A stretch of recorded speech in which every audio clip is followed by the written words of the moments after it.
Uh-oh. Got-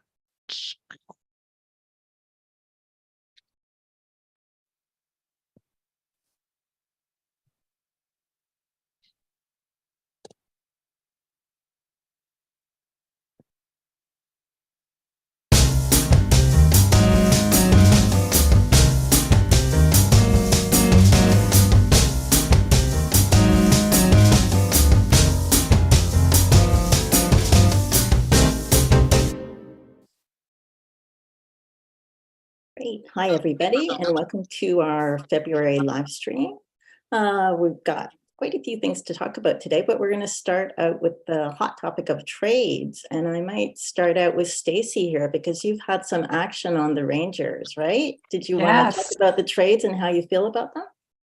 So, absolutely. So we've had two pretty important trades on the Rangers. The second one coming in very recently, not long before our live stream started.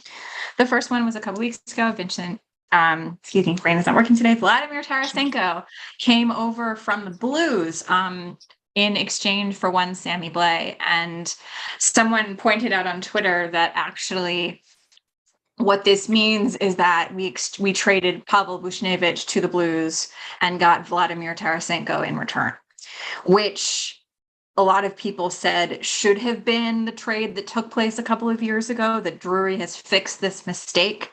The general consensus is that Sammy Blais, even before his injury, was an underperforming player, and after his injury was an even more underperforming player on the team. So sending him back to St. Louis was a nice trade, a nice thing on both parts. And also it reunites Vladimir Tarasenko with his friend and teammate, Artemi Panarin, and the two of them have been making magic as of recently.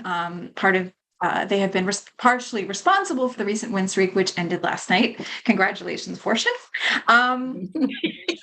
But the other trade that happened today, a lot of people have been within the Rangers fan base had been talking about how it was a ridiculous mistake to let Tyler Mott go in the offseason. He didn't get a contract, and a lot of people were really, really upset about this. That mistake has been rectified, and another underperforming player, Julien Gauthier, has been sent to Ottawa to get Tyler Mott back on the Rangers. So people have been looking at this and thinking of Chris Drury as basically a mastermind in fixing some of the mistakes that have been made by him and other members of Rangers management since the trades began. His tenure began a couple of years ago. I'm excited to see what happens. Underperforming players are in new places, and I'm excited to see them shine elsewhere. And we have players that are actually going to do good things for the team. So we will see what happens. Are you feeling good about the playoffs now? Yeah, I am actually. Oh, great. I definitely think that with this last series of wins and plays, the team has actually been consistent. And I think having Tarasenko come in and then Mott coming back now adds excitement and sort of a sense of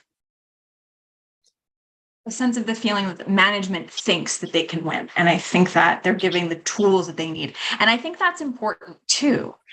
So I'm excited to see what happens. Good. Yeah, well, I really liked Mott when he played for the Canucks. He's such a hardworking player, and I think he inspires other people too. And he seems like a good playoff kind of person to have. Like, not a big piece, but just you need that strong fourth line or whatever. So I guess for my Canucks and Danica's Flyers, it's a matter of what players do we think are going to be going at the trade? Is there anybody you're thinking about, Danica?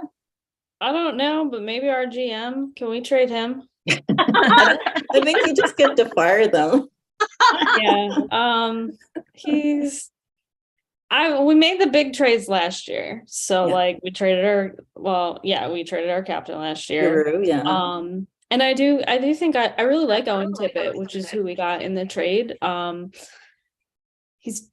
got really red hair, which makes me laugh every time I see him on the ice because it's like so bright.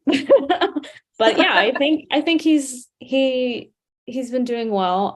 I don't know. We still have a guy on the IR that like has played 3 games with us. Oh no. People are like, does he exist? Yeah. I don't know. So I don't know. And I don't know if they'll do something like right at the deadline. Yeah, or if they're just not gonna do anything. I'm not sure. I'm not sure. I feel like Yeah. the team is in flux right now. I know that even like Tortorella like posted like put like an email out or whatever to like the fans, just basically saying we're in rebuild, which like yeah, we know.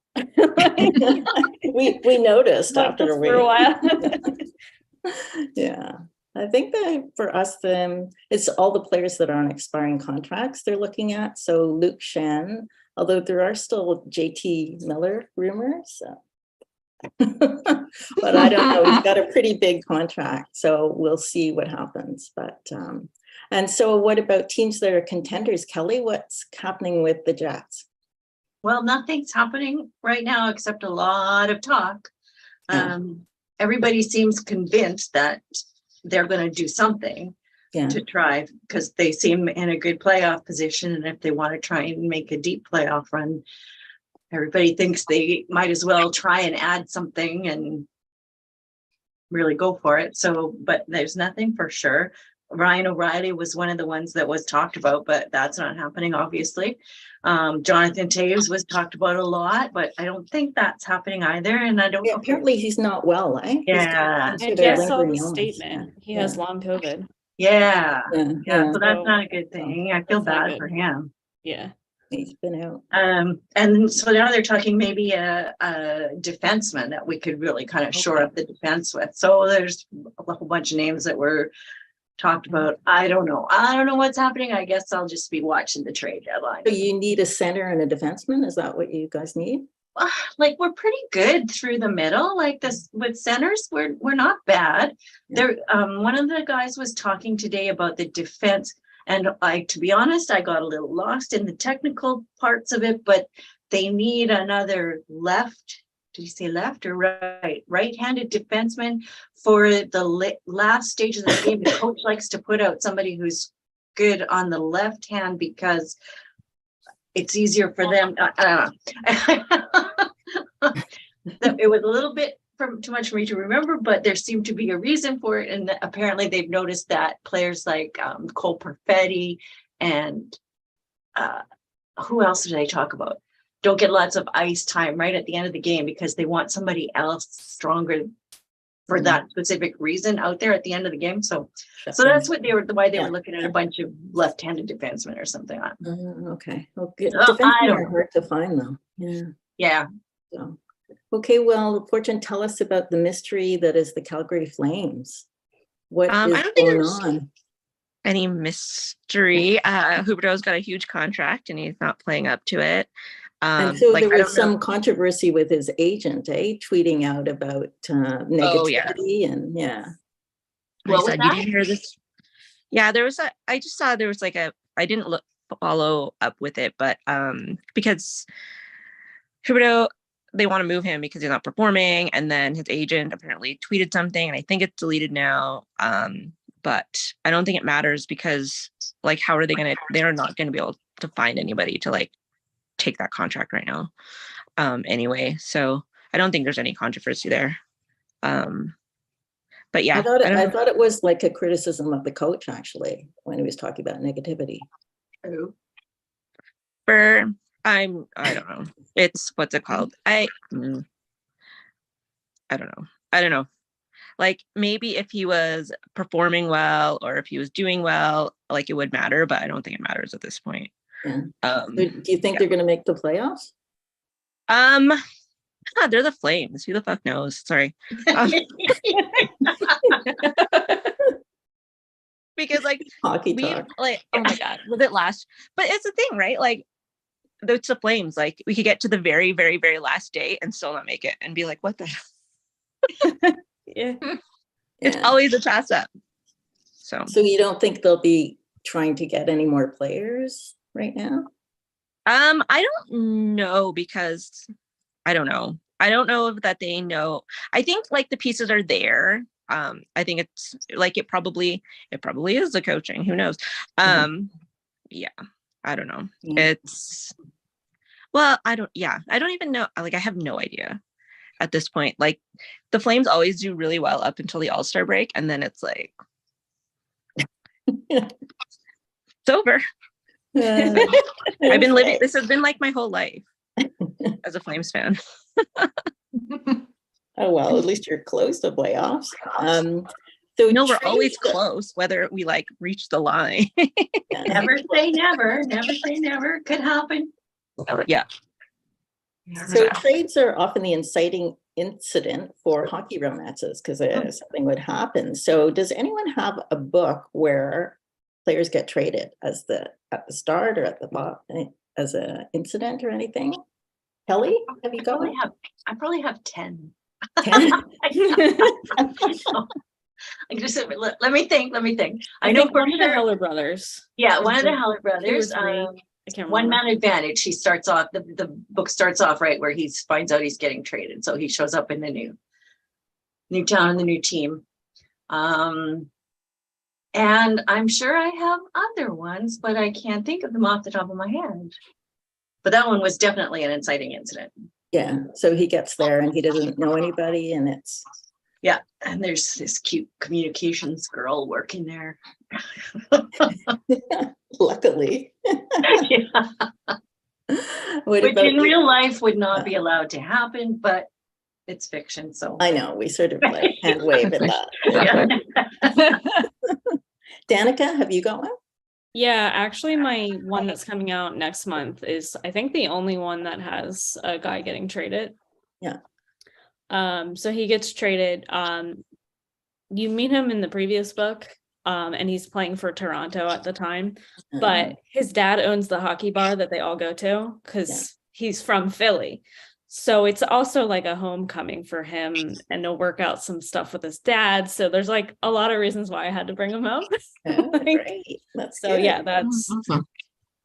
Plus he wanted to leave Toronto, I'm sure. So it starts out with a one-night stand, and she just doesn't think she's ever gonna see him again. Who hasn't done oh, that? like right? too bad, because I could see like a friends with benefits situation going on. But like, oh, he lives in Toronto, and then like he shows up like a couple months later at her tattoo shop, and like she doesn't know anything about sports or care. So she's really fun to write because my other heroines are like fanatics, and she's just like, I don't know anything about sports ball. Like, so she was really fun to write because she's just so different. I love those when the one night stand shows up out of the blue. Yeah. Or your boss or whatever. What's the name of the book, Danica? The Fake Out.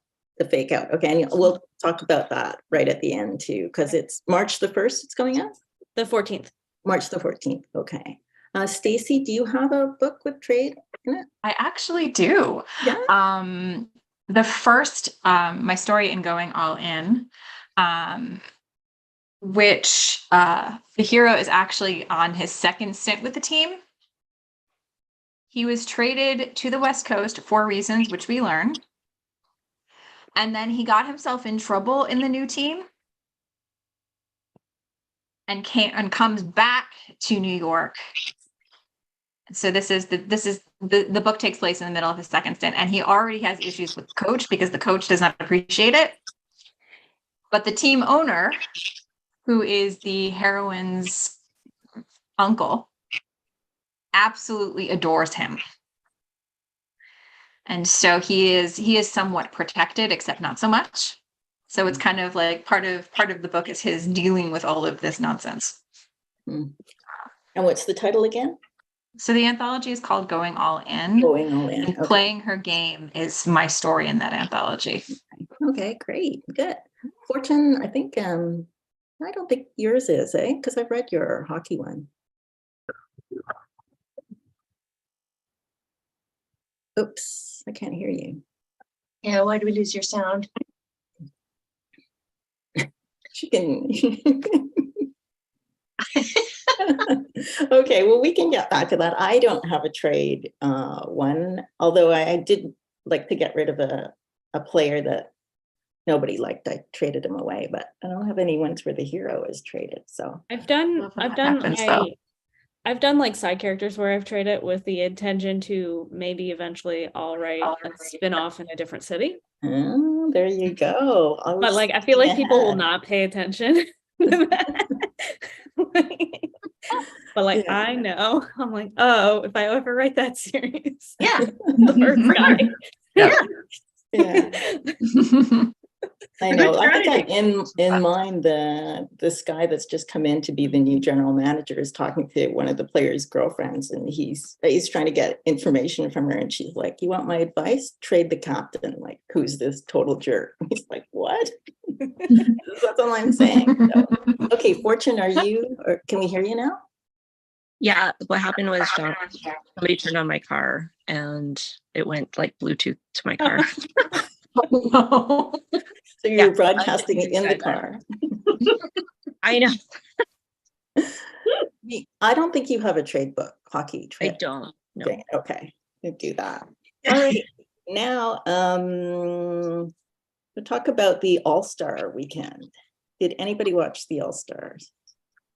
I watched some of it and I was very disappointed.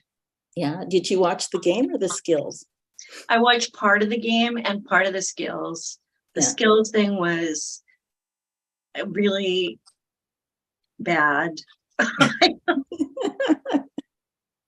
It was, I mean, they tried so hard to be funny and it wasn't funny. Like hockey players are not, a lot of them don't have that kind of personality. If they're at the All-Star game, they're there because they play well, not because they're going to be great on TV. So I did, like, they tried hard, but it just was not good. And that shootout was particularly painful. yeah, You know, where they try and shoot out and they had all those kind of skits planned and they were yeah, so mean. what was that?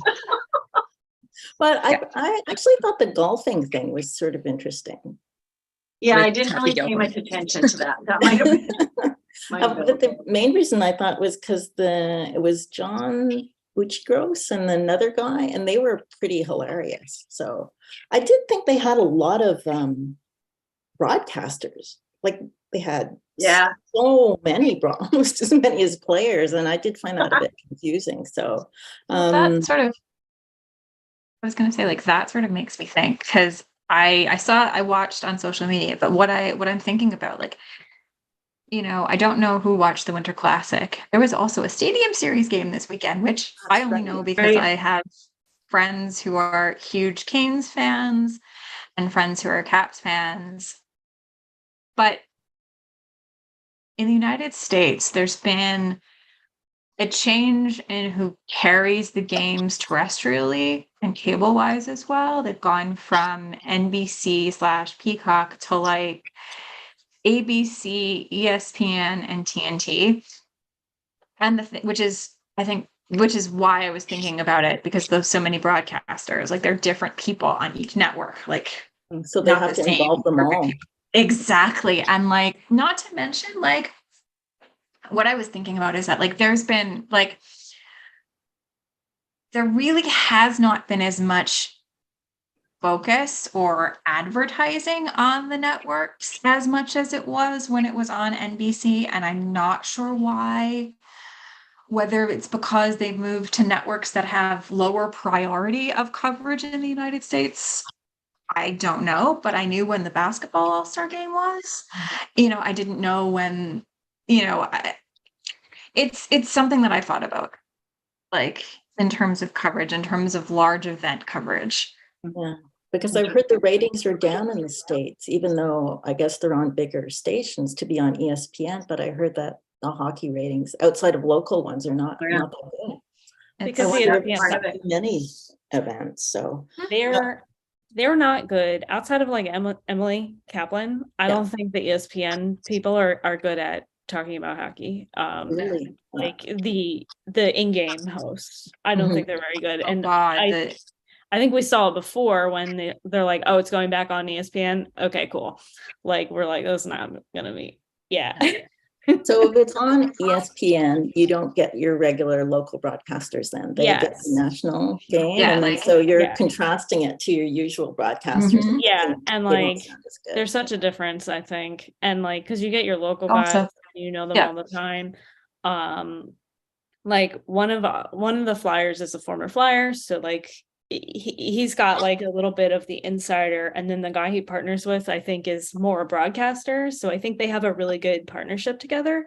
Like I think they bounce off. Like It's- Jonesy can be a little off the rails at some points, but like JJ can bring him back. Like, and like Jonesy does do some national stuff sometimes. Like sometimes he's on NHL Network, so sometimes he does some national stuff. But yeah, it's just like I'm like, ugh, I hate when the ESPN when it's on Yeah, ESPN. it drives me nuts.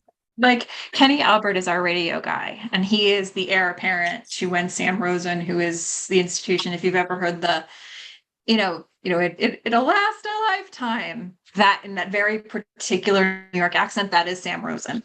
And Joe Micheletti has actually also been doing national stuff as well. But the thing is, like, it's the intermission host. It's the pregame people. There are certain members of that broadcast team I would like to throw out a window. And you probably know who I'm talking about. I love Anson Carter.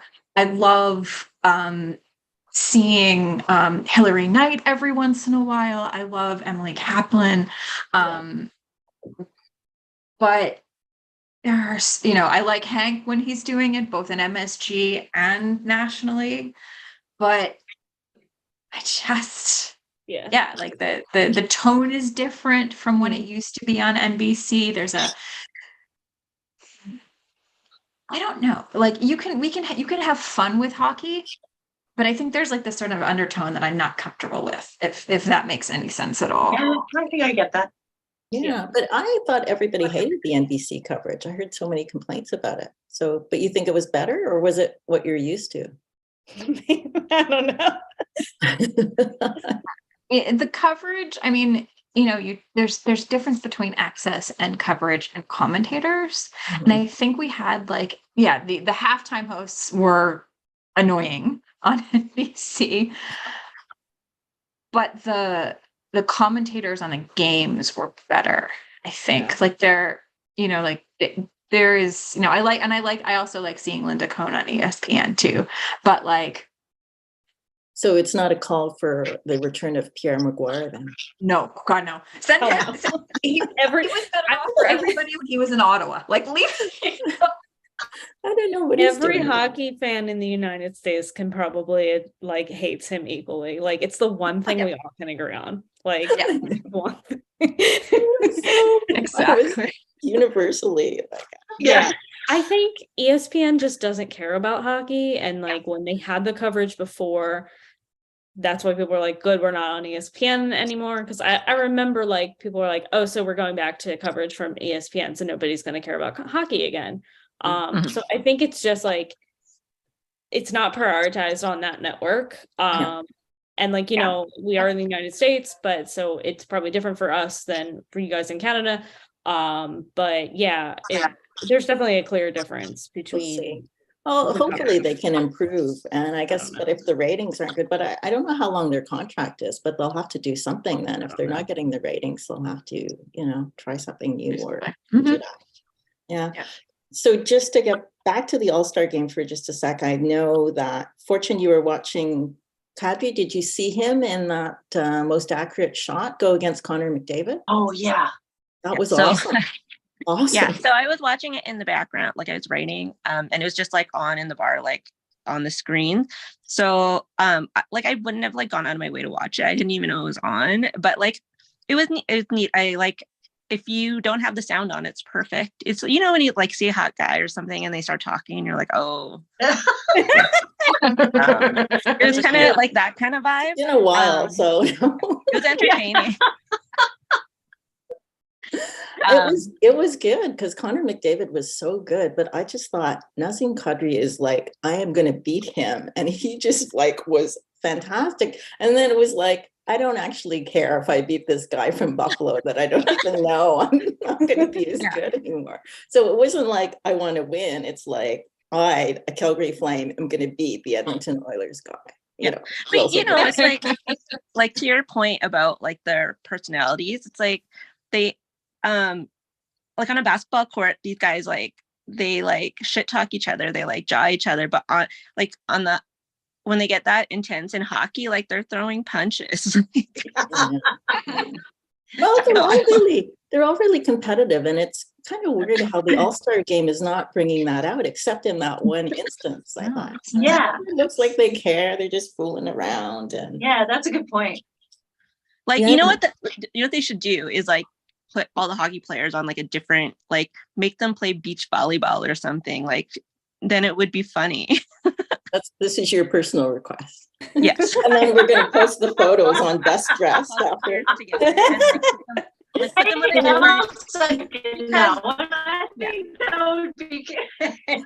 they're so competitive, like let them play a sport that they wouldn't normally play as a team. I think that would be hilarious. Like, the Flames, they always do like a soccer circle in warm up, like when they play like hacky sack and stuff. But like, I think that would be funny. Like make them play rugby or something. Okay, so these are our suggestions, NHL, for the next. If you're listening. I know when the fan vote like announcement got out, a lot of fans were like, how do these people get in? So I feel like there was also a lot of, was this rigged because of who got in the fan vote section? Probably. Because like some of these guys have boring personalities. One. Oh my god. Okay, sorry, did you want to add something? Oh yeah, I just wanted to briefly say, like, I wanted to give a shout out to the Islanders fans who are watching, because one of my favorite things before in the run up to the All-Star game was watching Ilya Sorokin, who is the young Islanders goalie, who is basically like one half of the future tandem who's going to be like, rivalry, part of the Rangers Islanders rivalry for the next bunch of years. And I'm excited to see the recognition that he got. And I think he was voted in the fan vote. I want to say, like, I forget who, like there was an Islanders representative and he got voted in the fan vote or something like that. I don't remember. But anyway, I'm glad he got in. And so, yeah. Well, speaking of Islanders fans, when Bo Horvat got traded to the Islanders, it was Anthony Beauvillier that came back, and suddenly that thing resurfaced about how he I forget what celebrity, who's the little one that was in the a cappella movie. Yes, who? Kristen Chenoweth? No, the little brunette. Anyway, he sort of like went on Twitter and said, hey, he said to her, yes. And then all the Islanders fans got on and they were like trying to help him. They're like, I think it was him. Thanks so much for, saving all those dogs from the shelter. And thanks for lending me your equipment and saving all the orphans from the fire. It was Anna Kendrick, actually, I think. And then after she said, thanks, guys, the weekend was really funny reading all your tweets, what they were. Oh, that's good. She was like dating someone at the time or something. And it was like a whole thing. I saw some kind of, I think he did, one of the things I remember is that I think he may have done some kind of like camp in Quebec with Marie-Philippe Poulin. And they were like, there were a whole bunch of people, and I think she was just one of the many like players at this camp. And like, memory serves, he did not give her the respect she deserved, and everybody was pissed. Oh no. Yeah. But okay, now one thing we decided to talk about was a real life incident which inspired something in your book. So, Fortune, do you want us to talk about that first? One night. Oh yeah. So in One Night with You, there's like, I think I've told you before that there's like an ongoing town thing. There's this golf course that you can't build on because it's been undermined and people keep trying to build on it. But like it'll sinkhole like it's sinkhole already. So this has been going on for like 10 years because they keep trying to sell the land, or like you still can't develop on it. So that keeps going on, and like it's riveting. Like people, just because of the people who live here, there are movies made and there are Olympians talking. Like it's very, very riveting. But a lot of my stuff is inspired by things that happened in my town. I was just telling Kelly and Danica about something that happened earlier to like before we got on, which I can't tell you, but if you see my book, you'll know. There's so much small town gossip. I know. And the thing is, and I was also telling them that like that everybody in town reads my books too. So like they'll know. Oh, okay, they know what's going on. Yeah. I was looking at your Instagram and it's gorgeous. Like there's some gorgeous mountain view out your window. I'm thinking, oh, where are we looking at the dog? Look at that view. Yeah. Everyone. Sorry, Danica, have you had anything ripped from the pages of real life? So I needed to find an injury for a player to have during a game for plot reasons. And I was like, oh yeah, didn't that like guy in Phoenix break his leg? And then so I put that in a book. He went into the boards like too hard and he like broke his leg. Oh, no. Like just like, and it wasn't like it wasn't a dirty hit or anything. It was just like a thing. So I did that to one of my players. Oh. But it's one that's like not even won't come out until like next year. Oh, okay. But I did basically steal that injury. So I don't remember that. Was that a long time ago? It was last year. It was last year. Who's like the it was a player? season-ending injury. I think it happened maybe like around this time last year. Yeah, it was just like one of those things that happened, and like his teammates had to like help him off the ice, and he's like, I felt okay, but like I didn't know. And they're like, yeah, your leg's broken. Oh, he didn't know it was broken. Yeah, I think he just like felt okay. But I think he actually recovered way quicker than they thought he was going to, because they were saying he was going to be out for the rest of the season. And I don't know if he came back onto the ice by the time, because they weren't in the playoffs, but I think he was like ready to get back on. But I mean, they always are. So I've got that. I was telling them about some small town drama in my my other series that I want to put it into another book, but I have to figure out how it fits timeline wise. They used to do like a bonfire in my town for homecoming, and they just decided, the superintendent just decided on her own to cancel it, and people in town were really pissed about it. So I like the fact there were newspaper articles about it, like that's how mad people were about it. So I'm like, I want to write that into my small town series, like something else. But I haven't figured it out. You're going to say they set her house on fire or something. No. Oh my God, that'd be so bad. They were just like, everyone was so mad because she just like canceled it. There was no PTA meetings. There was like nothing. And people were like pissed about it because she basically like blamed COVID and stuff. And like, oh, it was too expensive to like get the firewood. But the parents that were pissed about it, who had like did it when they were kids and like wanted their kids, like a big tradition, they were like, you didn't ask anyone to help though. Like you didn't ask the community, you didn't do like all this stuff. And like people would have been willing to like try to figure something out if that was really the case. So I don't know. It was like okay. Yeah, small town drama. Yep. Yeah. Stacey, have you got something? So within the last couple of years, 2 different people did something really, really cool. Tiffany Haddish and Julian Edelman did something, the 2 of them, within a very short span of time that I found amazing. And what it was they both had, Tiffany Haddish had her bat mitzvah and Julian Edelman had his bar mitzvah. Completely out of nowhere, a couple of years ago. It was a pretty big deal. And it sat in the back of my head for a bit. So I was like, this is amazing. I was like, I need to do something with this. What am I going to do? And so that's actually one of the many things that inspired B'Nai Mitzvah Mistake, which comes out in June. My main male character is a recently retired hockey player who, after the death of his grandfather, wants to do something really cool. So what he decides to do is create a foundation for Jewish hockey players. But the first thing he decides he needs to do before all that gets started is have his bar mitzvah. So in his 30s, that's what he does. So this is an adult bar mitzvah for people who didn't, and they didn't get to celebrate it when they were young. Yeah. In Tiffany Haddish's case, I think she decided to do it as she got older. I want to say like she didn't know her father, so she like created sort of a bigger relationship with him. I think that's the story. I don't remember offhand. Julian Edelman was not as connected to his Judaism growing up, and so he when he got some time and space into his life, that's what he did.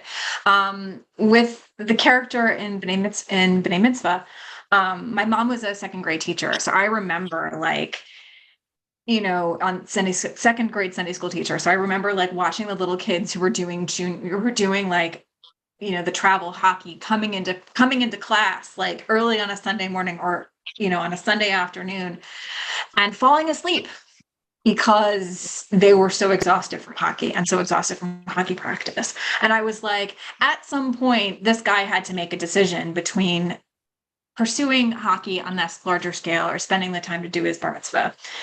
And so he chose hockey. And so as soon as he got the time and space, like Julian Edelman, he applied himself, and our story opens in June. So and then you get to do the theme you want. Yeah. So it's good. Okay, Kelly, I'm sure you have some. Oh, I have so many, and I think I've talked about some of them before. So I was trying to think of something different, but I have like Danica, I have like borrowed injuries that I need. Here's one that I haven't talked about, I don't think. In my Eights hockey series, one of the players' wives dies in one of the early books, and I only intended that to be as like just something that happens that causes a bit of not necessarily conflict, but stresses the team. Their team is struggling anyway, and this player is not playing well, and it turns out it's because his wife has some rare form of cancer, and in the story she passes away. So that was based on a real story. Dominic Moore, that was a number of years back. His wife had a rare form of cancer, and he actually ended up leaving the game for, I think, a couple of seasons. Because of it, to spend time with her before she passed away and then afterwards. So that was kind of borrowed from real life. Not exactly the same, but kind of the same. But I ended up having to write that character's story because people kept asking for his story. Like, I didn't want it to happen too soon because he needed time to grieve and recover, because he's like a real person. But I did end up writing his story, so he does get another happily ever after too. So that's nice. So the readers were sympathetic to what had happened to him, and see him get a happy ending. And what's the name of that book? Slapshot. Slapshot. Okay. Yeah. For me, I think the incident, I was actually at a Canucks game, and the starting goalie tweaked something, so they couldn't get a backup in time. So the backup was going to play, but they needed a backup to the backup. So they got an emergency goalie, and they just got him from the University of British Columbia. His name was Chris Levac. He's actually kind of famous in Vancouver. So Johan Hedberg was in goal, and I was at the game. It was against Pittsburgh, and something happened, and he ran into one of the Pittsburgh players, and he was like laid out. And so there was this moment in the arena where everybody's like, oh my God, is the UBC guy going to have to play? And so I just took that moment of everybody going, and I put it in my book, Coast to Coast, when the goalie gets injured and they realize that the emergency backup goalie, who, is totally not NHL or AHL. in I this case. love those stories. Yeah, me Yeah. too. I think there's been some good ones, right? There was some beer Yeah. league guy in Chicago who did really well, and then there There was was Yes. one just recently in the Toronto Edmonton. guy. And I don't know Toronto. why I thought I should have made that my wildest thing, but University of Alberta goalie Matt Berlin steps in as the Oilers emergency Yep. goalie. And he was so good and he was so funny when they talked to him afterwards. I loved it. I think I that think- was Awesome. the case of the coach just put him in so he could play a bit at the end, right? Oh, was it? Is I that what think it was? so. It wasn't an emergency? Well, no, he was there on an emergency basis, but it's not like the goalie got injured. Oh, they just They put him were in. So ahead, okay, I think, okay. by 3 goals. I think it was Okay. against Chicago, and I Okay. think Connor McDavid said, "Why don't you put the kid in? Like it'll Okay, be so the that's a thrill of little a different, but lifetime still for him." kind of cool. So, Yeah. yeah.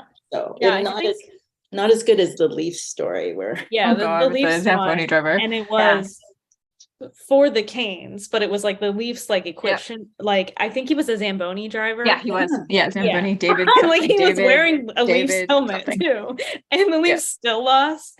It was hilarious. 'Cause I remember what's his name? Why can't I think of his name? The Leafs guy. I can't think of his name right now. which guy? Oh, Kyle Uh, Dubas? no, like the YouTuber guy. Oh, Steve. Oh yeah, Steve yeah, Dangle? yeah. Yeah, Dangle was like oh, losing yeah. his mind after David that. Ayers was. I could David not Ayers think was of the his name. goaltender, and He was like, "That's yep. Oh my God. No, my favorite. I was at a concert in New York City many years ago. And it was a songwriter show. And one of the songwriters there was talking about how friends of his on the Predators had convinced him to sign up as an EBA, an emergency backup goaltender. And I lost my mind. I was laughing and my friends had no idea what I was talking about. So that was the night I had to explain what an emergency backup goaltender was to a bunch of really cool country friends of mine. So I think Craig Smith was one of the people when he was on the Predators who would convince this guy to do it. He's like this Grammy winning songwriter. And I was just like, Wow. brain explodes, world collide. I will eventually do something with that. I have not yet. It's still. But he's a singer, but he Steve can play Dangle. goal. Yeah. Oh, okay, great. Yeah. I think the story was like he's from like Michigan or Minnesota. And so he's, he has hockey in his blood, he played and stuff. And I guess like Craig Smith discovered this and someone else who was on the Predators at the time. And the two of them were like, come on, you got to do this. So he did, and he went through it and he was all proud of himself. He was talking about it. And I was like, so he was like one of the Predators 3, I think. Okay, so we'll look forward to that book. Love it. Well, we were going to talk about writer's block solutions, but I think we're kind of, as usual, we have so much to say that we're running out of time. So I'm going to go on to wildest things, where everyone's going to talk about one thing, and we'll start with Stacey. We last live stream, we did talk about the Philadelphia Flyers and the issues around Pride Night. And since then, it's really kind of spiraled. There's been a lot of different teams, AHL teams as well, and different things going on. And so, Stacey, you want to talk about the Rangers? Absolutely. So there was conversation. A lot of really interesting Rangers beat reporters did their best. Molly Walker, Vince Mercogliano, both of which pushed to find out answers. We still don't know what really happened, but generally speaking, we think that Rangers management pulled the jerseys and the tape that they were supposed to use and wear in warm-ups before the game. The rest of the ceremonies continued as scheduled. They gave a donation to the Ali Forney Center, which was, of course, substantially smaller than it would have been if there had been an auction for the jerseys. The other thing that it came out was that the Rangers were one of 2 teams, one NHL and one AHL team, that had their Pride Night on International Holocaust Remembrance Day. Brain not working today. Zach Hyman actually had posted earlier that day about International Holocaust Remembrance Day. It's the only post about that I saw. But it was not discussed by any other team or including the Rangers. So the thing is, like, in previous years, like, the Rangers had amazing Pride nights. They had like the jerseys, they had warm-up tape, but this year they didn't. And so there were conversations about a whole bunch of different things. One of which was that it was potentially either a new player or an older player who went to management and said something, or the management pulled the jerseys, generally speaking. One of the things that I was thinking about was that someone could have said something to the effect of, I will absolutely proudly wear this jersey, but tonight is International Holocaust Remembrance Day. We should organize, there's a temple in New York City, and I forget its name offhand, that is specifically for the LGBTQ community. But they could have like partnered with them. They could have had Rabbi Sandra Lawson come in and talk. They could have done some kind of like tie, sort of something that ties both International Holocaust Remembrance Day and Pride Night together. Who knows? All that said, whatever happened behind the scenes, they handled it absolutely horribly. They seem to have done better for Black History Month with the jerseys, but this was still a mess, and no one really knows what happened behind the scenes or what will happen next year. I hope they do better next year. So, but I think one of the issues is that they say when Pride Night is, and they sell the tickets for Pride Night, and then they don't. Yep. Follow through with the action. They don't follow through. Exactly. Like tickets for that are not. Yeah. More pest. Yeah, no, it was a debacle on multiple levels, I think. And I think that teams need to do better. I think they need to, but this continues to happen, and I don't have a solution. Because no one will listen, and I don't know. Well, I think that they're starting to talk about if the league should get involved, but apparently there's only 2 mandated nights, like military night. Is it St. Patrick's Day and military night? Yeah, it's like fuck. Yeah, kind of weird. So okay, what's the other night? Kelly? Military and something else. And St. Patrick's Day. Patrick's Day. Patrick's Day. I know, right? Oh, good. I know that I did not know that before this all happened. Oh, it's just bizarre. crazy. Yeah. Yep. And I guess I just don't understand it. It's not like you put on the jersey and your sexual orientation changes. I mean, you're just telling these fans to come to watch our games. It's not hard. Except teams continue to screw this up consistently. Yeah. But I guess nothing happened in Philly, did it, Danica? Like there was no repercussions at all. No, nothing happened. Yeah. I mean, people were pissed. Oh, and then a bunch of people bought his jersey because we have a bunch of assholes that live in Philadelphia. Oh no, so it was a positive for him overall. Yeah, that was cool to deal with as a queer person who likes hockey. Yeah. Well, I don't know. It might make them trade him because he's been on the trade block for a while, and it might give them an excuse to get rid of that PR problem. But I feel like they've all kind of just pretended it never happened. Like they always but I mean, who's going to want to take him, right? Because then the new fans will be saying, "Oh, that guy." I don't know. Really, if people are going to care all that much. Okay. I mean, another player. Some fans like him. Yeah. Fortune, did you have? Sorry, you had a wildest thing for this session? Not really. It's just an anti-wildest thing. But kind of goes together with the lack. Like I said, you don't turn on a jersey, like put on a jersey and turn queer. You know what I mean? Yeah. But so after did you guys see like this week? Rihanna was on Vogue with ASAP and her son, and then there was people coming up. They're like, "Oh, he's a submissive. Look at her." I was like, "Can we talk about this for a minute?" What? Because I'm pretty sure secure men aren't worried about like all the space their woman is taking up. Like, you know what I mean? So it doesn't even. So this was online. People, I'm not gonna wear. Yeah. Yeah, I mean, I'm not gonna walk behind my woman. I'm not gonna take care of my baby. Like, come on, like how? Yeah, there's too much of it. You should just be so lucky to be with Rihanna. Like, yeah, right. And like any of these guys could even, yeah. So I love her still. Thank God. But I did see a pride. My nephew, like I said, he plays NLL with the Vancouver Warriors, and they had a lovely pride celebration this week. Great.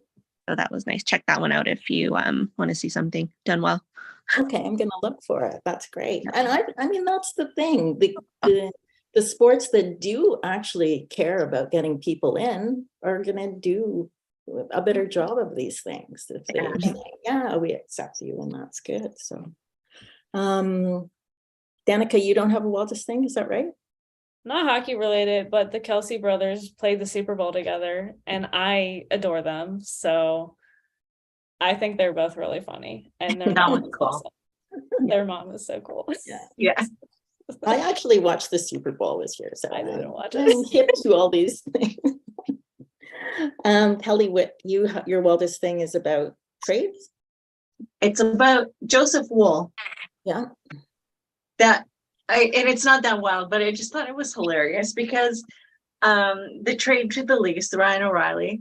So it happened, and I guess they were interviewing Joseph Wool the day, I guess it was the day after the trade happened, and he came and he played his first game, and he's like, I didn't even know this had happened until I got to the rink and I was looking at the lineup chart, and he goes, what happened to our lineups? And everybody, like the reporters are all like totally cracking up, and he's like, I didn't know about it. And then one of the reporters asked him, like, do you have a cell phone? And he's like, yeah, but I don't have social media. He's not on social media at all. So he had no idea what had happened with this big trade until he got to the rink and started looking at the lineup charts. That's good. That's good. So he's very focused. Yeah. Although I think somebody was commenting, is he not on the team chat? Yeah, it was. I think it was Zoe York was talking with Jennifer about it, and I thought that was funny. I'm like, no, these guys just might be oblivious. I mean, people say that they ignore social media, but this is a case where somebody actually does ignore. I remember they were talking. Now, is about he married? I'm mad. Like somebody probably told him, like his wife, and then he wasn't listening, and then. I think he's pretty young. I think, isn't he? Yeah, I so don't know. I maybe was he just doesn't. looking at a photo of him. I've never. But I heard could of see him. that happening too. Yeah. So Anyway, my wildest thing is a positive one, and that is there's been some new highs in women's hockey. Apparently, the PWHPA had record attendances. They did an all-star showcase in Southern Ontario, and I think the total number of fans that came out was 14,000, which was really good. Like not for one game, but for 4 games. And then the other one is that a player, Daryl Watts, she's 23 years old from Toronto. She has become the highest paid player in the Premier Hockey Federation, and she's getting $150,000 a year for a season. And because they raised the cap for the teams up to 1.5 million. So it's great to see women players getting paid more. Yeah. Yay. Okay, so let's move on to the best dressed. Oh yeah. Danica to do her magic and put that up. Kelly, can you let me share? I forgot. I thought I did. Can you share now? Let me try. Okay. Yeah. Yes. Okay. Okay, let's stop on the top left here. Okay. So this is JT Brown. He is actually a commentator for the Kraken now, but he's an ex-player. And they posted like a tattoo tour of like all of his tattoos. Ooh. So that was like an image that they shared on their Instagram. So I just wanted to share it. I really like him. He has a great personality. I think his wife is hilarious. So if you follow her on Twitter, she's very real. I really like her. So yeah, I think he's done well as his transition from like being a hockey player to like being with the Kraken. I would really love him to continue there because I think it's really good to have like younger voices, especially with a new team. So I think the Kraken has done really well with that. Well, that's cool. He looks a bit different though. I guess he's maybe slimmed down a bit since he played. Maybe, hockey. yeah. Yeah. I don't know. I mean, he's not playing anymore, so. Okay. And then the next one, are we going Oh, down? Or So up? this is Josh Morrissey from the Jets. This was at the All-Star weekend when they did the red carpet. So he made a super bold choice Yeah. with a kind of Miami Vice look and a pink suit. I But like he it. looks Very It cool. looks perfect for the Mhm. Florida with the Right? Vikings and everything. I love it. Mhm. And he's so cute and he's so nice and he's probably going to be our next captain. Is he? Yeah. Josh Norrisy, I hear his name. Yeah. His nickname. That's right. Yeah. Okay. So, speaking of captains, this is our captain. This is Jacob Truba. This is, I like this suit and I like his outfit, but what I like even more, again, positives for the Rangers social media team. This is a screenshot and a beginning of a second of what they're calling a style consult video, where they have players talk about suits and looks and things on camera. And so they posted it on TikTok, and this was an Instagram, and this is from their Instagram. So he says what he was wearing, or and why exactly. And the funniest and the quote that sort of stays in my head was, "I'm too pale for Prince." There we go. That's great. Okay, and it's Tyler Toffoli. It is Tyler Toffoli. So I picked my best dress solely on the pun that was on their card. So if you go onto the Flames Instagram, there's a lot more, but our Love is Top Shelf is pretty great. That's pretty cool. And also like this, he's got like this arm thing going and the look. I just like all together, it's a lovely look. Yeah, that is actually a real, like a sort of a fashion pose or like hey, I got it going on. Right. Yeah. And mine, as usual, I didn't have a lot, but the Canucks had their ice and dice auction. And for some reason, there's a Canucks jersey. Lizzo played at the Rogers Arena, and they have this jersey which has Canucks on the front, Lizzo on the back, and it's got fringe sleeves. Like, it's amazing. I know. I would wear this jersey. I know. I think it's glitter too. You can't really tell in the photo, but it's all glittery. And I just thought that is great. Although apparently when she was talking to the crowd, she could not pronounce Canucks. I think she called them Canucks or something. Canucks. Oh, well, okay, great. So that's it for our best dress. Let's talk about the last thing we're going to talk about is upcoming books. And Danica has something coming up. Tell us, you mentioned it before. Tell us again about your book and what's it about. Oh, okay. There it is. Yeah, I was gonna pull up the cover for you guys. I do Cool. have the I just got the final copy, but it's like, I feel like you never can see it. So this is book 5 in my Bulldogs hockey series. It's fake dating. He's bisexual. He's from a hockey dynasty family. She is the one that is a little bit closed off.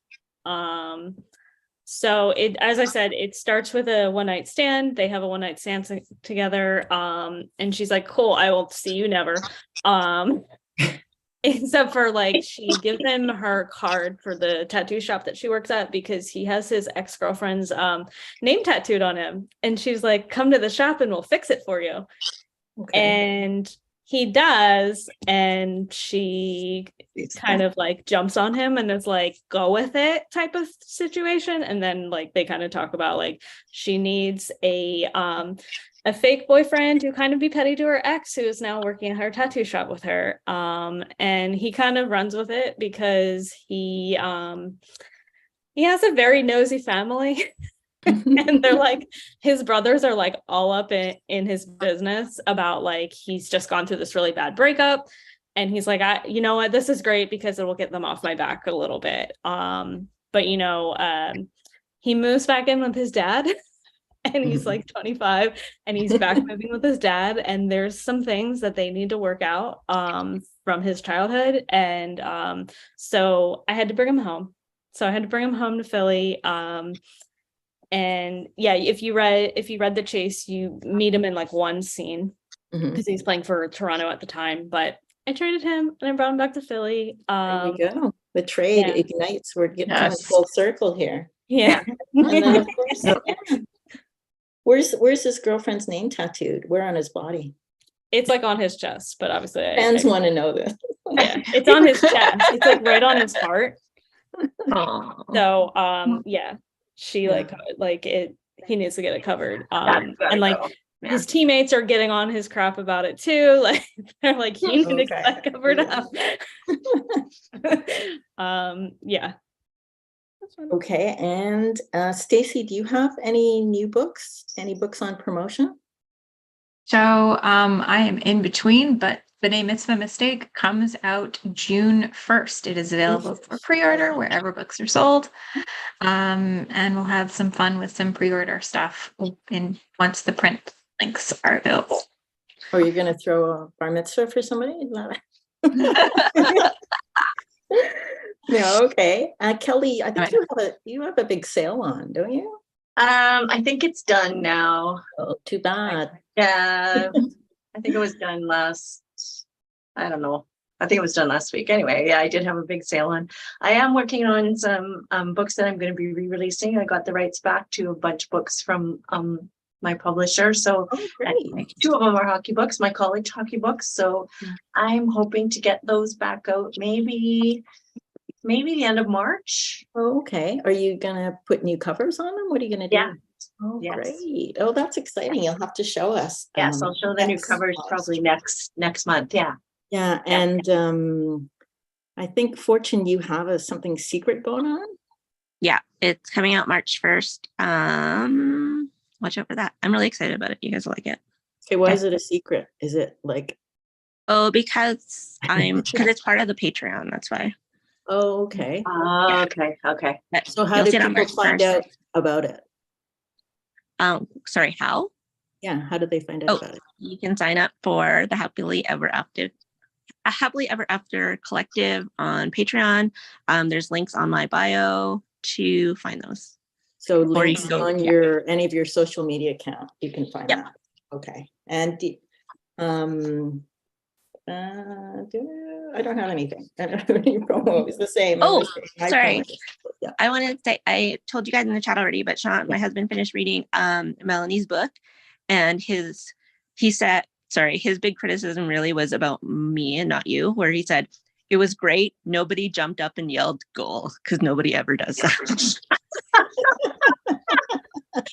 So that means it was good. He really, really liked it. He thought it was fun. And he said it was a really, he also said it was he read it in big chunks. He's like, it probably took me 5 sittings to finish it. He really liked it. It was really good. Oh, that's great. So take Sean's advice. Here it is. Hey, Sean. Yeah. And because he's a hockey guy and he liked it. He totally ripped me. But he's like, nope, this one was good. Oh, good. Well, it means a lot coming from a hockey guy. Right? I thought it was great. Oh, good. Okay, so our next live stream, I think we didn't decide, it may be March 19th, but we'll let you know. Just check the channel and we usually put up the date. And thank you very much for everybody who's listening or listening later and watching. And thanks everybody. Bye. See you next month. Share sound, share. Ready for the music. And slideshow.